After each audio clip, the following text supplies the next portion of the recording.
Europe's unity is cracking at the seams. What was meant to be a show of ironclad resolve against Moscow is now unraveling into a high-stakes internal power struggle, as Greece and Malta use their veto authority to challenge Brussels' most aggressive sanctions proposal yet. At the heart of the dispute is the European Commission's push to replace the G7 price cap system with a total ban on EU shipping, insurance, and port services for Russian crude, an unprecedented move that would sever Russia from Europe's maritime infrastructure overnight.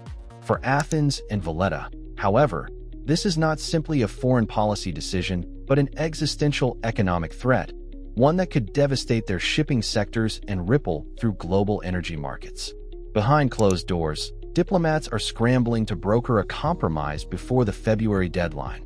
But with unanimity required, even two dissenting voices are enough to paralyze the entire package. The result is a growing sense that Europe's toughest weapon against Russia, its collective economic power, is being weakened from within, exposing deep fractures between geopolitical ambition and national survival. For Greece and Malta, the proposed sanctions are not just another technical adjustment in Brussels' policy playbook. They represent a potential economic earthquake that could shake the foundations of their national economies. Greece controls the largest tanker fleet in the world, moving oil across every major sea lane, while Malta anchors a vast network of registries, insurers, brokers, and maritime service providers that quietly support global shipping. Russian crude has long been a reliable pillar of this system, and a total ban on maritime services would instantly invalidate contracts, freeze charter agreements, and strand vessels that have been operating legally under the existing price cap regime. Companies that invested millions into long-term routes would face sudden losses. Banks and insurers would be exposed to unpaid debts, and an industry already strained by rising fuel costs, environmental regulations, and volatile freight rates could be pushed to the brink. The shock would not remain confined to port cities and boardrooms, as reduced tanker availability would tighten global shipping routes, drive up freight rates, and ultimately translate into higher energy prices for European consumers, raising heating bills and fuel costs at a time of economic uncertainty. Policymakers in Athens and Valletta fear being blamed for triggering a chain reaction that hurts ordinary citizens far beyond their borders.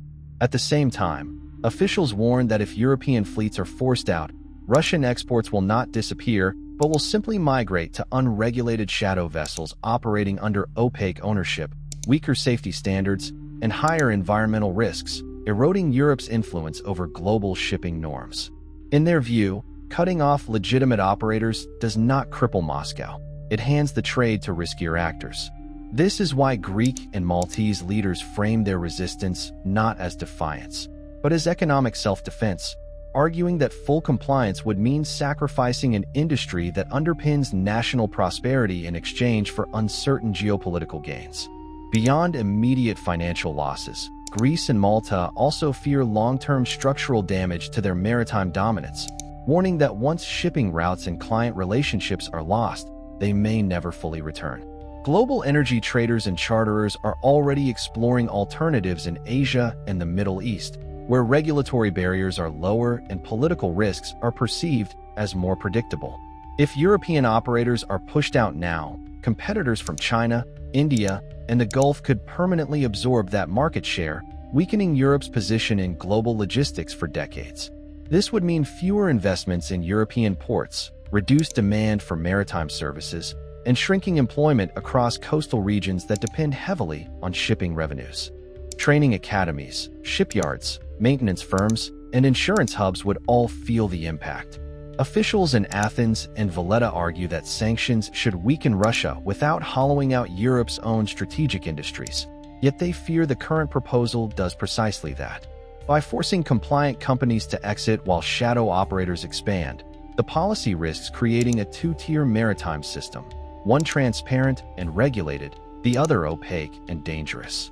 In this environment, Greece and Malta see themselves not as obstructionists, but as warning voices, insisting that a rushed ban could undermine Europe's economic resilience, maritime leadership, and long-term leverage in the global energy trade.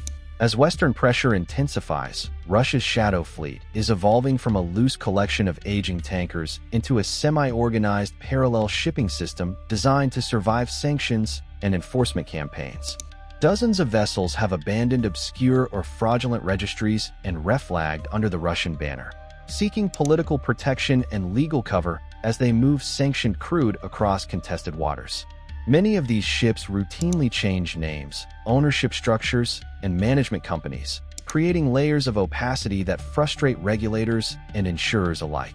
Operating outside traditional Western insurance markets, they rely on state-backed or informal coverage, often with minimal safety oversight. This has turned large parts of the global oil trade into a gray zone where accountability is blurred and risk is routinely ignored. Maritime tracking agencies report that some of these vessels manipulate transponders, conduct ship-to-ship transfers at sea, and use shell companies registered in distant jurisdictions to conceal their routes and clients. As enforcement tightens around Iran and Venezuela, more operators are drifting into Moscow's orbit, seeing Russia as a guarantor against seizure. The result is a growing fleet of politically shielded tankers that can move oil despite restrictions, giving the Kremlin a resilient export channel while simultaneously undermining international regulatory systems. Over time, this shadow network threatens to normalize sanction evasion, weaken global maritime governance, and embed illicit energy flows into the fabric of world trade. What is emerging on the world's oceans is no longer a quiet contest of paperwork and port regulations, but an increasingly visible confrontation that carries real military and strategic risks.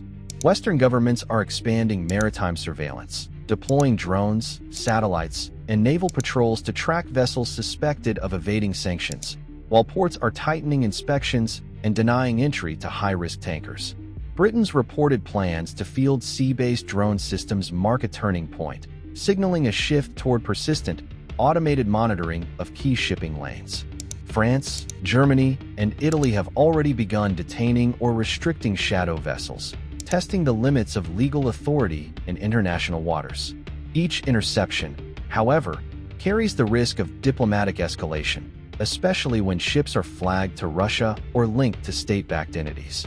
A single miscalculation, an aggressive boarding, a disputed seizure, or an accidental collision could trigger broader political fallout. Meanwhile, tanker crews are caught in the middle, operating under growing uncertainty and personal risk. Insurance premiums are rising, routes are being rerouted, and captains must navigate not only storms and currents, but shifting geopolitical red lines. The sea, once a neutral highway of commerce, is rapidly transforming into a contested space where sanctions, surveillance, and sovereignty collide, raising the specter of a slow-burning maritime Cold War. At the center of Washington's evolving strategy is a blunt reassertion of economic power, using energy dominance as both a diplomatic weapon and a commercial opportunity. By intensifying enforcement against Venezuelan oil shipments and signaling support for regime change, the United States has reshaped the country's energy landscape almost overnight, pushing sanctioned crude into fewer, riskier channels while positioning American companies to inherit future production. Trump's claims of controlling Venezuelan oil flows and directing revenues underscore a shift away from multilateral diplomacy toward direct executive leverage, where access to resources is tied to political loyalty.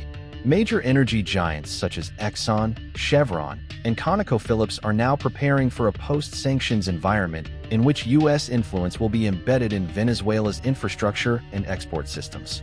Yet this aggressive approach has produced unintended consequences, driving more tankers into Russia's protective orbit and strengthening Moscow's shadow fleet. As Washington tightens its grip on Caracas, it indirectly expands Russia's role as a sanctions shelter and logistical backstop. The result is a fragmented energy order in which oil flows are increasingly shaped by power blocks rather than markets. Instead of isolating adversaries, the strategy risks hardening rival networks, deepening geopolitical polarization, and turning global energy trade into a permanent arena of strategic confrontation.